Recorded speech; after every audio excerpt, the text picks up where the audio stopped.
Hello and welcome to Inspire Her, a heartfelt, empowering program created to uplift, strengthen, and guide women toward healing, growth, and purpose.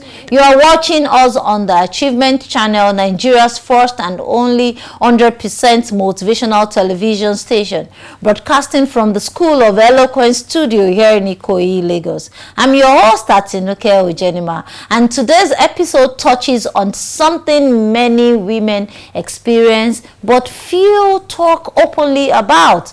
That's mental wellness. And our topic is mental wellness in a stressful environment. In a world filled with pressure, uncertainty, and personal responsibility, especially in our Nigerian society, how do we care for our minds?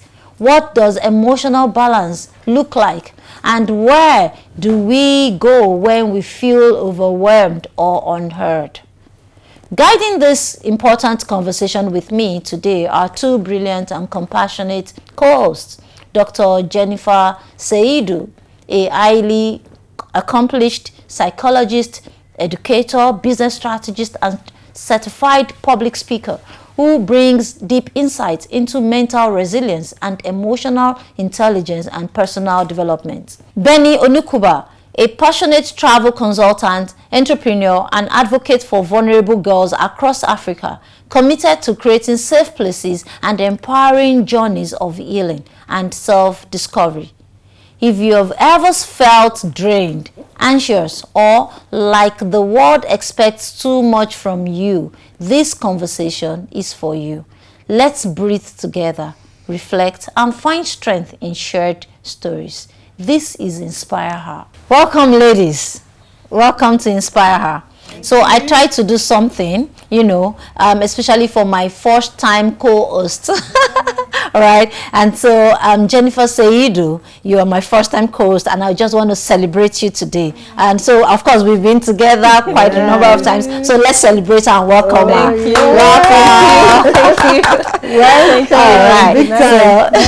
Nice having me. I mean, having me now. Yeah. Thank you. So and I'm so happy that for what we'll be discussing on this episode is on mental wellness, mental health, right? And you've been reading your profile and meeting you, speaking with you, knowing that you're a psychologist and and all of that. So there's no one better equipped, informed, or knowledgeable to share this with us. Okay, so welcome again. Good to see you. Jennifer. Give me a high five. Atinuke. Sorry. Always good on to point. be. Yeah. Oh, okay. If you say so. All right. So Nigeria. We're already.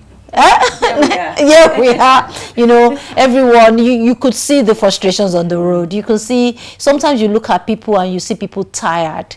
Stressed. I mean, economic factors. And we all like to blame all our leaders for the situations we find ourselves. Some of us are stressed, tired, overwhelmed. In fact, recently now, depression. Depression. So I think all of this, encapsulates the idea of mental wellness. So they say all of us in Nigeria, we're not well. They're having scoring. Well, we have scoring. Okay, so if that it is, so which means that we can't talk enough. We can't overflog the issue of mental wellness. So what are your views on this issue? Let's start with that. Is it true that Nigerians have scoring? Is it true that our challenges are really getting to our mental well-being? Well, okay. Look, let me take that. Yes, please. I would say yes. And I'm not sure it's the right scoring of Yaba left, like we say. No, not. I think we had this conversation Yes. while we seated out there. I must say, yes, Nigerians. But if you now look at it globally, it is a global issue because we're in a dynamic environment. Wherever you are, people work, people go to school, people have children. It is yes that there are situations, and psychologically again, there's a state where at a time you're off that for some reasons. What you can take, I may not be able to take it, be it in relationship, work, business, with children. It could be, yes, a lot of people are going through, different forms of mood thing, psychological thing, and then mental some states, and agree to say, yes, it is. I want to make it a yes question answer you that you ask yes is yes. Is yes, but the difference is now is that it's not just a Nigerian thing. It's a global issue. So it's comforting. Well, it is not disorder. Like I think I mentioned that we're not talking about mental disorder here. We're talking about mental stress. Yeah. So if we begin to talk about mental disorder, we will not say it's comforting, right? It's not a disorder, it's a stress. So it's something we can intentionally walk through and manage. So yes, it is a problem. And looking at it from the face, what causes this, which we're going to even deal with over time. Now. I mean, there are things that some you have control over, some you don't. But agreeably, it is a global issue. So now, continuing your thought of line in that perspective, then, you help me take it up from there. So this is one question I want to ask. So what are the signs of mental health struggles? And how can women identify them? What are they? Because sometimes people don't know that they're tired. They don't know. So for them, is they are just keep pushing on. They are hardworking, but meanwhile they are tired, and it shows in some other things that they do. So how can we what are they, and how can women identify them? It's open to both of you. So maybe she takes first. Awesome. Okay, I will look at it from mental stress or mental health struggle. Yes. Mental health struggle. Okay, so to start with, I'd like to start by talking about what mental health is. Fantastic. Right? That's good. Leader Foundation. And from my understanding, it's a state of everybody's well-being. Why? Right? Well-being in terms of your core, from emotional to psychological, social well-being, which affects everything we do, the way you feel, the way you think, the choices you make, the way you relate, right? Because your mental well-being, if you're mentally sound, if you're emotionally, psychologically, and you feel good. If you talk to me, I smile, right? Yes. So, things that show that somebody is not mentally, or should I call it triggers? Is that what you said? Yeah. That signs that shows that it could come in way of what's at the top of my head is maybe you see somebody overeating. Sometimes lack of sleep, sometimes oversleeping. So it can happen to anybody. For instance, I was sharing with one of us, over the weekend, I found out that I had a project I needed to carry out. By the grace of God, I am leading the group, and I had put some things in place, right? But unfortunately, I didn't carry my husband along. And by the time I was telling him that, darling, I have this program and I'll be leaving very early, he completely rejected, and he didn't take it well, right? And throughout the time, this was just a few days ago, throughout that period, I found myself, because of the conversation that went on between us, I found myself completely put out. Even when I was executing the project, I was feeling so bad. I was driving, I was crying, because we didn't have the right discussion, right? Yeah. But thankfully, at the end of the day, I told myself, this is not going well. This is me that is always at my best, positive-minded and everything. Now feeling so bad, I didn't even want to. In fact, at a point, I was contemplating, should I go or not? I didn't want to talk to my husband again. But thankfully, at the end of the day, I called him. I said, darling, we need to talk. And we discussed, and we spoke. For almost 2 hours we were speaking. And at the end of the day, I gained my mental health back. Imagine that we didn't have that discussion. It could have led to withdrawal, could have led to a lot of things, and then it can lead to the extreme where one is being, distressed or emotionally. There's a word I'm trying to look for. You feel to the extent that you want to commit suicide. There's a specific way. Yes, when you're in an extreme mental poor state, you know. So thankfully, mental health, like I said initially, it's at the core. Everybody experiences it. It can come also from stress from work. You know, you don't know when to cut off and withdraw and rejuvenate or rest. Yeah. Those things can bring about stressful situation that, you know, puts you in a state of bad, poor mental health.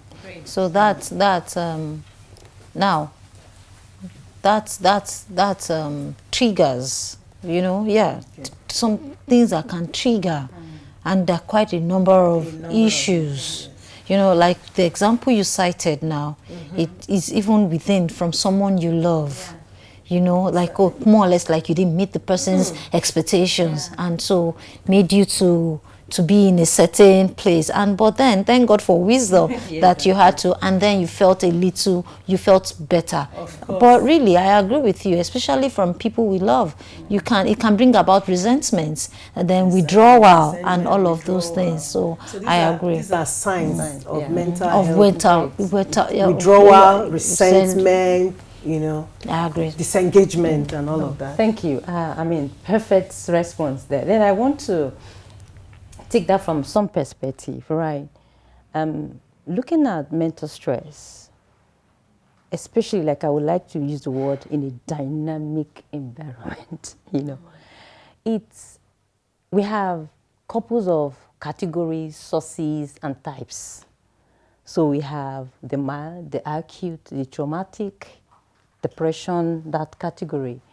So now if you have just a temporal mental stress, it could be as a result of something that just happened at the time and takes you there and then you're back. Yeah. Then it could have so acute, you know, and you know, it stays longer. Then when you have a traumatic mental stress, it means that there's one or two events that had happened and then put you in that state. And this could be abusive relationship, it could be accident by a loved one or yourself. So those areas those are also type of mental health. I'm trying to address them. Then each of these mental health will also give you what are the sources. She talked about the work-related. I want to take that and now begin to look at what will be the trigger in each of these sources. So let's take work-related stress or mental stress.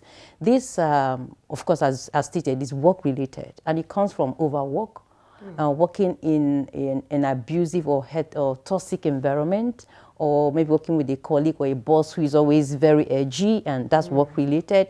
You have relationship-related mental stress. And then when you're also in a possibly abusive relationship, always arguing, fighting over what shouldn't be, when you're not expressive, any relationship that takes you to the point that you can't be you, you always have to argue to express yourself. You think again, over and again before you say something because you're not sure of the reaction of your partner. Those areas also causes a lot of mental stress. Then you have environmental mental stress, which comes from noise. I think I was saying something over time. For me, one of my triggers, one of my mental stress is actually noise, environmental mental stress. I don't, I hide behind, I'm busy, but I don't go to parties because of music. If I attend a party twice in a week, twice is too much, I possibly will be ill. Headaches, yes, because noise pollution actually, it's crazy for me. There's a lot of trigger, it's a lot of mental stress. So that also would mean the kind of place you would live, the kind of people you talk to. So if I'm speaking with you and you're on phone for maybe 30 minutes and you're shouting, I'll be feeling stressed. Yes, so now that is to say that if you're not talking about mental stress, you need to understand what causes your mental stress. Then you now begin to look at, okay, what would be the triggers for me? Now, so that's why I have to categorize the mental stress, because it is not a compound thing. It comes with different sources, and then there are different triggers, and then there are duration of this mental stress, as it were. So now, if you constantly go to a place that triggers your mental stress, if you find yourself constantly in a relationship that gives you mental stress, you begin to work towards it, and you're becoming acute, it gets to traumatic, and then you become depressed. And then, so one of the things that causes this, when it gets to that stage, then what happens? So what I'm trying to establish is that as much as we see mental stress as little as we call it or stress it, it could lead to something very serious. Serious as depression, serious as a traumatic event, right? Yes. Now, let's take it what we are discussing as women. So a lot of women, and I want to establish here that when you get to mental stress and you get to depression, then there's every likelihood we are talking about cancer. Yes, sure. Yes, sure. Yes, sure, for real. Yes, for sure. Now, because we are talking about women, I want to say both for men and women. Men who stay in a very difficult relationships, let's take that, especially from loved ones, you will be caught easily. So a lot of the mental stress, over prolonged mental stress, takes you to traumatic and then takes you to depression. And then I was going to talk about depression and cancer, right? So because it's an emotional thing, she said earlier that mental well-being has to do with your emotional, psychological, and physical well-being. That's what it is. So you have to be put together. You have to be put together. So you're not saying, oh, physically I'm okay, being emotionally you're drained. Forget it. You're not together. Oh, emotionally I'm fine, but psychologically you're drained. We are total being, like the head, the eye, the nose is working together. This way the human internally works. So over time, when you find yourself in an abusive relationship, for instance, for a prolonged time, and then you realize that over time, it's the mind. If you begin to think you have headaches now, give it 1 hour, you begin to have headaches. You can try it because it's the mind. So when you're in that, now it's a mental thing. Over time, mental stress, the same thing occurring, and you find that little sicknesses will come here. Now, one of the major cancers that you would get from depression and mental stress is breast cancer. Yes, again. So now, as beautiful as we're discussing, when I got the topic, I was a bit excited because it's something a lot of us are not willing to talk about, but we are in it. So mental stress, like I stated my open statement, that it is actually real and very real at that. As real as depression is real as traumatic issues are real. So knowing your signs, understanding the sources of your mental stress. You understand the mental stress does not mean that you should dwell on it. That's another thing. Oh, I know my mental stress. What are you doing about it? Because when it's prolonged, it becomes a problem. Right? So my mental stress is coming from work. So what are you doing to distress yourself? Okay? When you're not working, how much do you sleep? Now, so the mental stress, like again, you ask, what are the signs?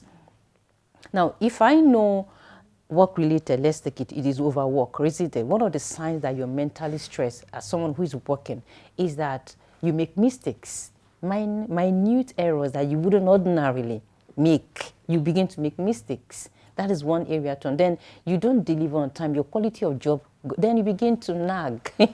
You're quite irritated about everything around you.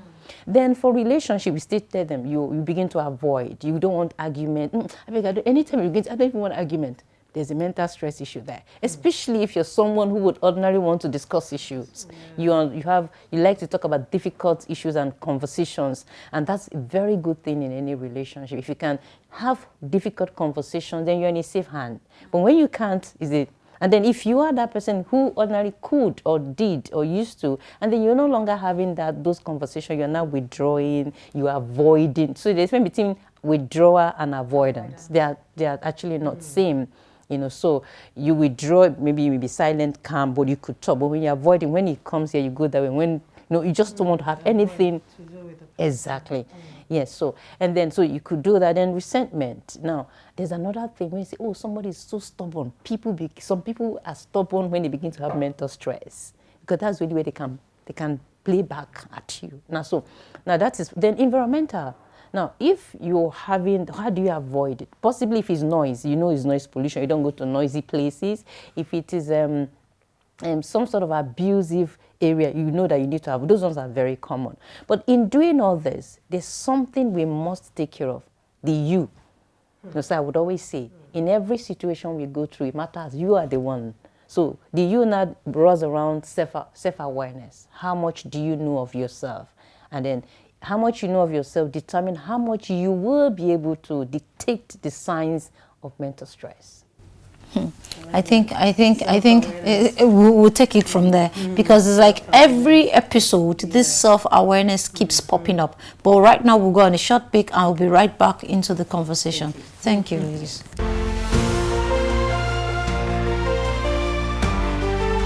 Do you feel terrified when speaking before a group? Are you stressed when asked to present? Do you bore people when speaking? Are you stuck with reading word for word? How do you give a speech with polish? Learn how at the School of Eloquence, the home of public speaking. Attend our practical coaching in public speaking. Call 0802-303-2066 or log on to schoolofeloquence.org. School of Eloquence, teaching the world to speak.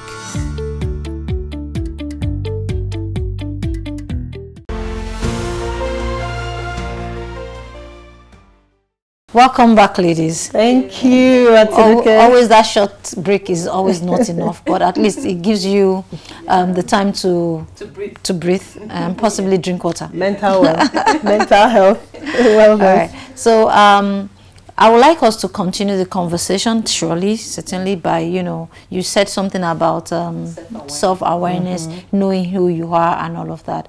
So my question now will be, what are the practical things that we can do, practical daily habits. Yes. That we can do for maintaining good mental health. Thank you very much, Atinuke. I mean, and this thing should be daily, should be relatable, should be practicable, should be something that we all could say, oh, I can do. Okay, so from my own perspective, thank you very much, Atinuke. Practical. Before now, it used to be wake up, pray, run to time to go to work and all of that. But as we grow, we learn. Every woman must learning must be a continuous thing. We unlearn what we knew and try to learn new things and relearn some of the old things we do. So this learning took me into reading of books. So I read books a lot, motivational books on mentorship and all of that. So one of the key changes I found myself making in life is a routine, creating a routine. So it was a 5 a.m. club book I've been reading, and that sort of transformed my mind. So I typically try to wake up as early as 5, say a short prayer, and do a 20 minutes exercise. They call it 20-20-20. 20 minutes exercise has a way of releasing, according to research, you're a psychologist, has a way of releasing some hormone that, makes you energetic, that gives you that feeling of wellness. And having, since I started doing it over 3-4 months, I've seen some kind of newness in my life, right? So 20 minutes of exercise, 20 minutes of prayer and meditation, and 20 minutes of trying to maybe listen to podcasts, read. So for the first 1 hour of your waking up, you're more like elevating your life launching yourself into a whole new being, learning something new. And I found out that within that period, it gives me time to begin to take note or kind of create my schedule for the day. During my meditation time, I begin to write the things. And at that time, the brain is so, so hyperactive and full of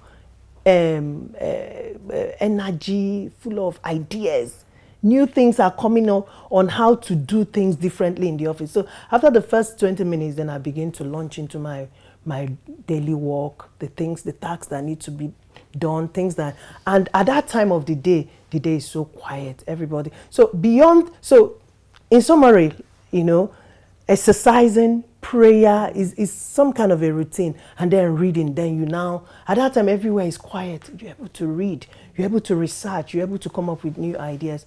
And then, of course, I make it a point of duty that I see the positive side in everyone in the office, including the difficult ones. I look at the positive side of what I can bring out of them. I put it at the back of my mind that every team member is there for me to mentor as much as there are difficult ones, as much as I can. So I see the positive side in everybody, and I you know, I try to take on that. I know, I mean, praise them. Everybody likes to be praised, you know. And then, of course, after the normal, you know, the first meetings of the day, the normal work, and then I try to, which is a new thing I'm beginning to imbibe into my routine, try to close earlier, close by 4. It's been difficult for me because there's always something that will come up, especially for an entrepreneur.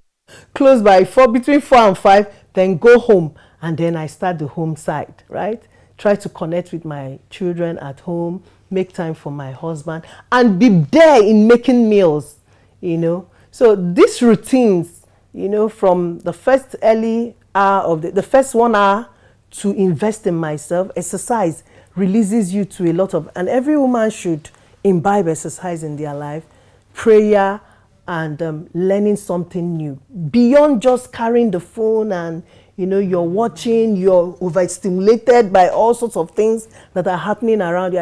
I try to keep, there's also time to, especially when I get back home, to keep the phone away and just be with the children, just speak, just talk, just have a family time, right? So those things, I find out that those things have really helped to improve and transform the way I do things. Yes. Awesome. Yes. Thank you. Thank you. Well, thank you. I mean, this has been an interesting conversation, I must say. And, you know, it's kind of a borderline. It's an issue that becoming, let me say that, because a lot of people actually facing this same thing, but sometimes not aware of what they're going through. Now, so talking about practical steps, we may have to be dealing with this practical step based on the type of what is causing one's mental stress. Again, let's say for an instance, I want to address somebody whose financial issue is causing mental stress. So what would I tell this woman who possibly is in debt? And let's even say whether she's married or single, whichever way, or maybe even married and the husband is facing the family is actually facing. What do I tell this? This is one mental issue, stress area. So how am I going to tell this woman, you know, what do I tell this lady or this person or this family to, you know, what to do to actually be sound enough? So I take it from each of the what causes mental stress. I'll take it from, so I don't want to put them all together, right? So if you're having some sort of a mental stress and it's caused by financial stress or from your finances, not able to manage your finance, I would rather say, well, 2 things. Is either you diversify and get how to make more income, yes. You reduce expenses, if it's hard to begin to make sure that you buy seasonal food, you know. If it's sweet potato that is on ground, you buy sweet potato. If it's, you know, find a way to work so that you don't spend more than you earn, you know, so that you can reduce. If you like, do everything. If we're going to pray forever, if we're going to do everything, but you're not addressing that thing that's actually causing the mental stress, you may not be able to solve the problem. So if it's a financial thing or is a crisis, and then you're in debt, your children have not paid school fees, and you don't even have, I mean, whatever it is within the financial, look at what solution. So one of the things you would do or possibly do is try to minimize what you spend on. Have a conversation with your family and say, do you know what? This is what we have now. This is what we can afford now. Is it possible we cut down this, cut off this, reduce this, eliminate this completely in the meantime while we're trying to put ourselves together? That is practical enough. I think I like what you said. I mean, which I think is very key in answering this question, and that's about and looking at it from that point of view, we can't even exhaust it again, yes. Because you said the kind of mental stress or what is causing your mental health, yes, you know, stress, is different. It's different. And you cited an example of financial. You know, earlier, you know, she cited an example of a conflict she had which is family, with relationship. So in fact, I never thought of it that way. But that really there could be something that is causing. There are different areas of your lives that could be causing mental health issues.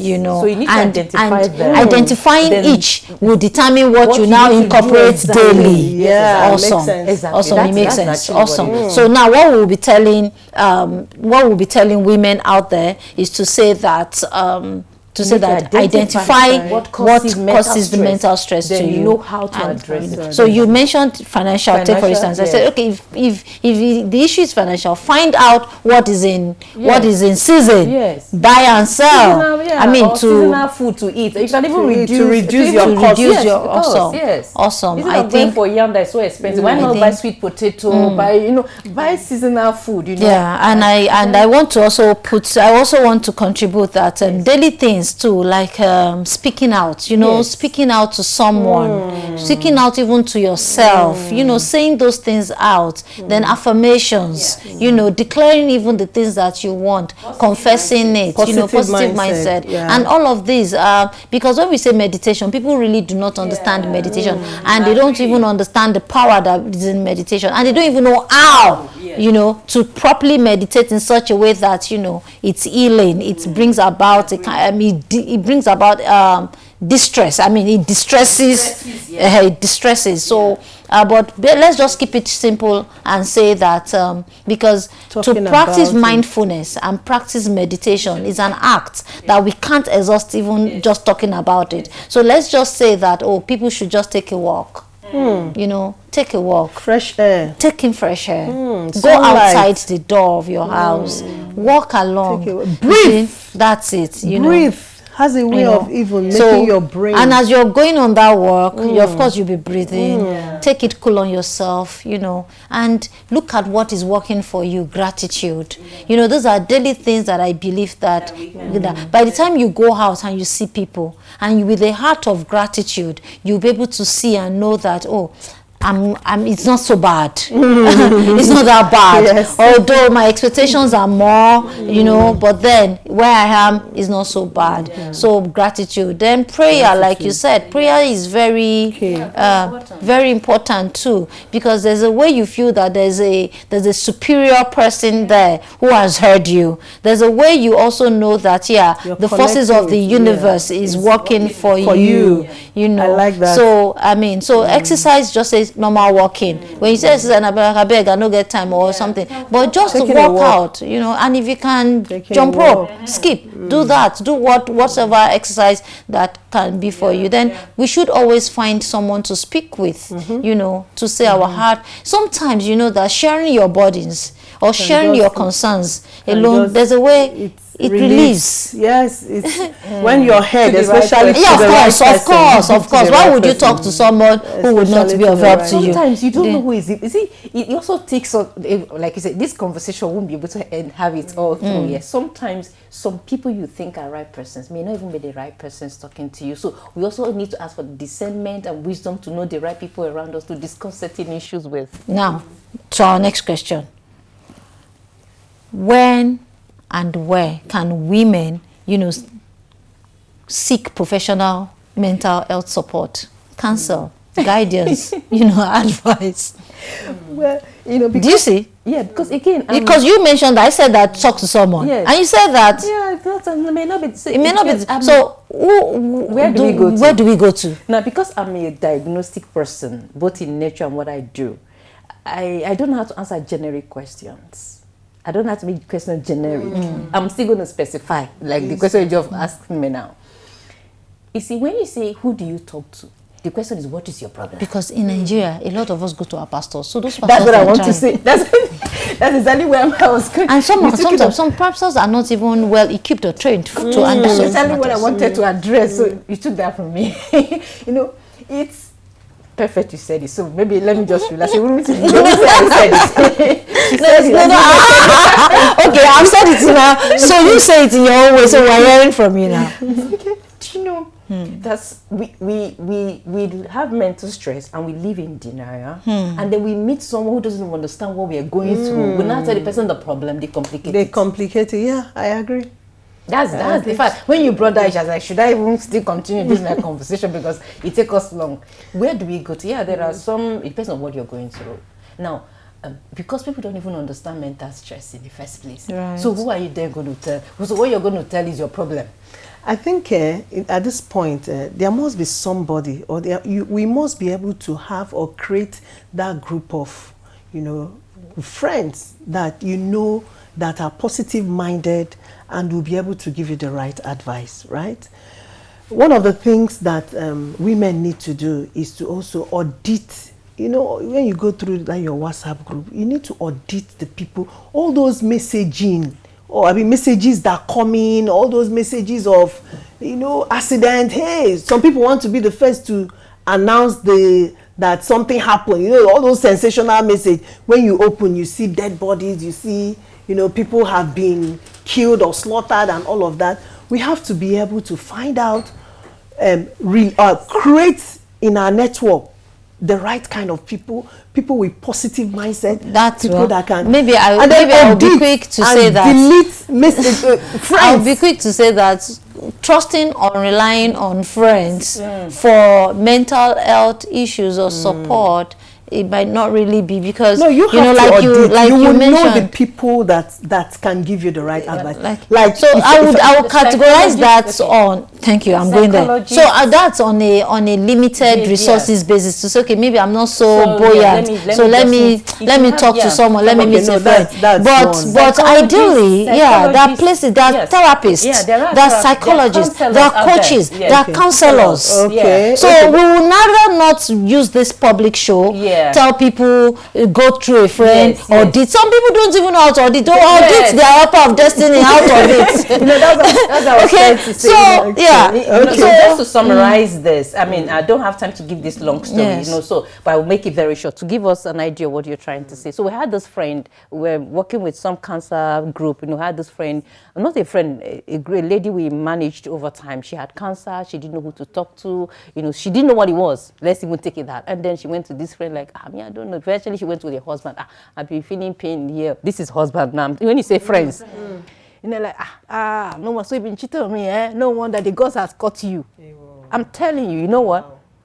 Until that woman started dripping water, nothing was done because the man thought she cheated. The gods were against her. So time will not permit us to. From what you said, it's just to psychologists, counselors. They are there. So it's our responsibility to seek help in the right places. So you said friend. Imagine what she said. She said husband. Thank you, ladies. We had a very good conversation. Thank you for coming. Oh my goodness. Thank you for having us. I really enjoyed myself. Great. Thank you. All right. Thank you for joining us on Inspire Her today. Remember, taking care of your mind is not a luxury. It is a necessity. You matter. Your peace matter. Your voice matters. So let's continue the conversation. Follow at Achievement Channel on Instagram, Facebook, X, Twitter, and YouTube for more Inspire Her content and updates. Use the hashtag We See Possibilities and share your thoughts with us. And remember, you are allowed to grow. You are equipped to rise. You are inspiring. Until next time, keep shining. My name is Christiana Salmon, Mrs. State Coordinator, NYC Lagos. Keep watching Achievement Channel. Is a motivational channel. My name is Mrs. Imelda Hunosuji. You can call me Madam Modesty. Please keep watching Achievement Channel.